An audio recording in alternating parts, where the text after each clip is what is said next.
Hi, my name's Chris Colucci. I'm the President and CEO for Markham Board of Trade of our local Chamber of Commerce. And we're here with Cathy from Precision Beauty. And as well, today is the International Women's Day follow-on, our Women's Networking Lunch, where we go from celebrating to connecting. And we're just going to have a few questions and a good conversation, Cathy. So perhaps you could tell us a little bit about yourself and your business. So myself, I'm located in Markham. I absolutely love my community. And because of that, it was really important that when I started my business, I wanted to be located in Markham. So Precision Beauty is located in Markham, and we specialize in cosmetic tattooing, lash lifts, teeth whitening, anything that can just make women and men feel great and just, make their morning a little easier. I'm a mom of two, and my husband, we all sort of work with building up Precision Beauty and making it part of the community. Well, that's great. Yeah, Thank you. Thank you, Cathy. And I guess we could start with something, looking back at the beginning of your career, kind of what was one challenge you encountered that you wish perhaps no longer existed for women entering any industry today? You know what? I think it's learning to find your community as quickly as you can.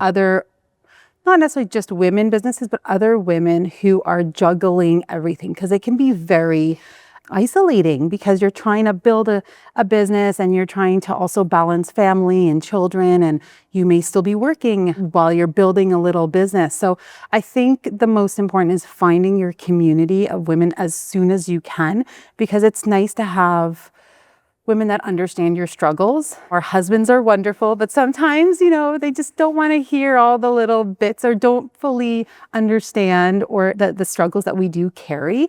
So it's nice to find that community. I think for me, I wish I'd found it sooner. I thought I could do it all, I've just focused in, but now looking back, community is everything.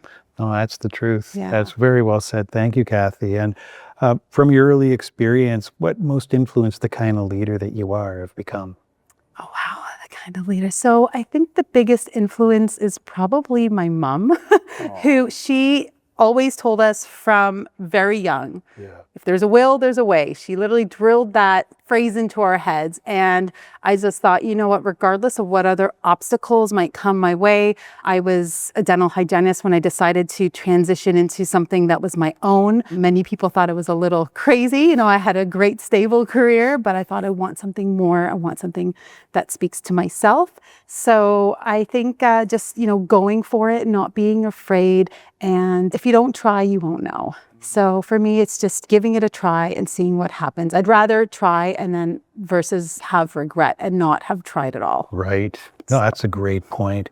If somebody looked at your leadership legacy 5 years from now, what impact would you hope to see? Well, you know what? A big part of it is going to come from our initiative, the Healing and Collective. We provide women after breast cancer free 3D areola tattooing after they've had their reconstructive surgery. So it's not a service that's covered by OHIP, and we are taking this on, and we're providing this service at no cost for women. Right now we're focusing on the GTA and then throughout Ontario. And I hope people look back and say, she wasn't afraid to try something that was very overwhelming and making an impact in women's lives to feel a little bit more like themselves, being able to receive this at no cost to them, and building a community of paramedical artists and a community of survivors. And just, that's my biggest thing, is I want to have that legacy as someone that built community and wanted to bring people together. Oh no, that's profoundly meaningful. Thanks. For sure. What do you think it takes to build a truly inclusive organization? I think it's really important to step out and meet people where they're at and figure out what skill set everyone has and be able to bring that into your organization and not think that a certain type of individual is the type that you want, but really getting to know people and seeing what they can bring and how they can help build up your organization. Because it's not just yourself, you are building ideas from each and every one of those people that put their time and effort into coming into your organization. So that would be a big one for me. No, that's very true. That's very powerful. And I guess so women in leadership often navigate that tension between being seen as, too much or not enough. And have you learned to read and lead authentically, despite that pressure? I'm learning how every day, because I'm stepping into a role, not just from Precision Beauty, but the Healing and Collective. I'm stepping into a much bigger role, a role that is requiring me to take more space, to use my voice a lot more loudly, in certain instances. So I struggle with that, but I have a great team behind me that help lift me up when I feel like I'm not, enough, or I'm not, the right person for this. So I think I'm learning each and every day. It's a bit of a challenge, but growth comes from being uncomfortable. Well, that's right. That growth is outside the comfort zone. Yes. Very well said.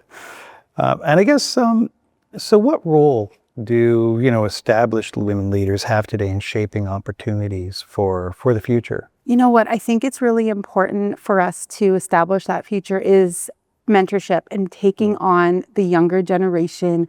And sometimes the younger generation get the reputation of not being, as with it, they're distracted, but really taking them on and showing them and teaching them and then just helping them, guide them, really. I think it's important that we spend the time with future leaders and giving them the skill set that they might need. I think that's really important. And I take on co-op students, I take on women that are looking to transition to different careers, just giving them the opportunity to see what's possible and giving them a little bit more of the confidence to help them take that next step. That's awesome. Cathy, thank you so much for sharing your time Chris. today Thank and you. coming back for the Women's Networking Lunch and I for wouldn't being a miss it. member and everything. I love it. In my calendar, twice a year, I am here. I absolutely love the Markham Board of Trade. Thank you. That means everything to us. Oh, no, Thanks, it's Cathy. amazing. Thank you. All right. Cheers. Thank Ciao. you.